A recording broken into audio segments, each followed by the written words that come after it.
CPM സംസ്ഥാന committee അംഗവും മുൻ MP-യുമായ ടി ഗോവിന്ദൻ അന്തരിച്ചു.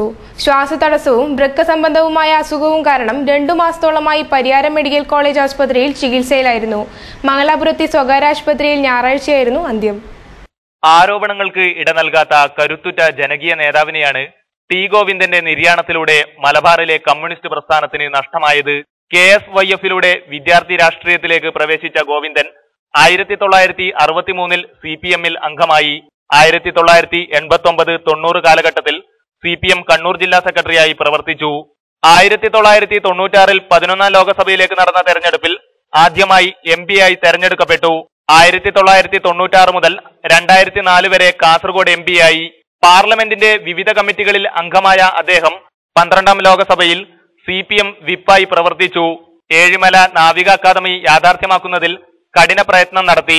കിസാൻ സഭാ അംഗം, Khadi board vice chairman, Kannur cooperative spinning mill chairman, Payyanur weavers society president എന്നീ നിലകളിൽ പ്രവർത്തിച്ച് മികച്ച സഹകാരി എന്ന നിലയിലും വ്യക്തിമുദ്ര പതിപ്പിച്ചു.